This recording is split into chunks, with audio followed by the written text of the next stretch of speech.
வணக்கம் நண்பர்களே. பிடித்த உணவு அப்படின்னு மனுஷனுக்கு ஒன்று இருந்ததுன்னா பிடிக்காத ஒரு உணவுன்னு இருக்க தான் செய்யுது. எனக்கு பிடிக்காத ஒரு உணவு ரொட்டி, அதாவது சப்பாத்தி ரொட்டி எதுனாலும் சொல்லலாம். இந்த கோதுமை ரொட்டி, இந்த கோதுமை சப்பாத்தி இதை கண்டாலே நான் பாதி தூரம் ஓடிடுவேன்.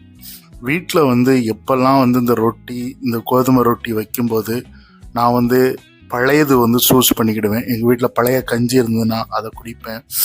இல்லைன்னா வீட்டில் தோசை மாவு இருந்ததுன்னா தோசை, இட்லி அந்த மாதிரி ஃப்ரிட்ஜுக்குலேருந்து எடுத்து நான் தோசை விட்டு சாப்பிடுவேன். இல்லை அப்படின்னா எதுவுமே வீட்டில் இல்லை அப்படின்னா 20 ரூபா கொடுத்து கடையில் போய் மாவு வாங்குவேன். அதுவும் இல்லைன்னா ஹோட்டலில் போய் நான் பேசாமல் இட்லி சாப்பிட்ருவேன். ஸோ இந்த மாதிரி தாங்க எனக்கு பிடிக்காத ஒரு உணவாக இந்த ரொட்டி மாறி இருக்குது. அது எதனாலன்னு எனக்கு தெரியாது. எதனாலங்கிறத விட நமக்கு அதிகமாக அந்த கோதுமை நம்ம உடலுக்கு அது ஏற்றுக்கொள்ளாத ஒரு சூழ்நிலையா என்னன்னு எனக்கு தெரியல. ஆனால் இந்த பிடிக்காத ஒரு உணவு தான் சில நேரங்களில் நமக்கு பிடிக்கும்படியாகவும் இருக்குது. நான் நிறைய நேரங்களில் இந்த ரொட்டியை கூட சில நேரம் ருசிச்சு கூட சாப்பிட்ருக்கேன், முயற்சி பண்ணி சாப்பிட்ருக்கேன். அது ரொம்ப நல்லா இருக்குது, சுட சுட சாப்பிட்ருக்கேன்.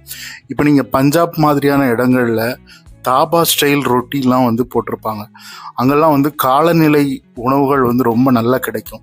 இப்போ இந்த குளிர்காலம் ஆரம்பிக்க போது அங்கே உள்ள தாபாக்கள் இல்லை, நீங்கள் நார்மலாக ஒவ்வொரு வீடுகள்லையுமே பஞ்சாபில், ஹரியானாலெல்லாம் என்ன பண்ணுவாங்கன்னா சுட சுட ரொட்டியை சுட்டு அது மேலே வெண்ணெய் நெய்யெல்லாம் போட்டு அப்படியே இந்த சாகுன்னா கீரை, நம்ம கீரை அல்லது பன்னீரும் கீரையும் சேர்ந்து கூட சில சப்ஜி ரெடி பண்ணுவாங்க. அந்த சப்ஜி கூட அப்படி சுட சுட சுட வச்சு சாப்பிடுவாங்க. 10-15 கூட சாப்பிட்றலாம்.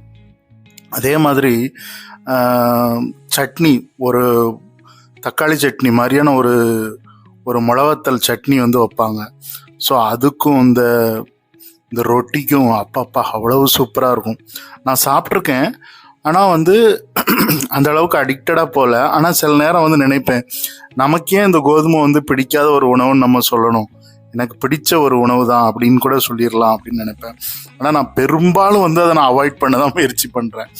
ஆனால் இப்படி நமக்கு கொடுக்கும்போது அதை சூடாக, அதை நமக்கு ஒருவேளை சூடாக சாப்பிடும்போது அதனுடைய தன்மையும் சுவையும் ரொம்பவே வித்தியாசப்படும்னு நினைக்கிறேன்.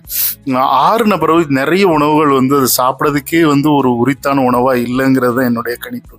சுட சுட சாப்பிடும்போது எல்லா உணவுமே ஒரு நல்ல உணவு தான் அப்படின்னு எனக்கு பிடித்தமான ஒரு உணவாக தான் எல்லாருக்குமே இருக்கும் அப்படிங்கிறது எனக்கு தெரிய வருது.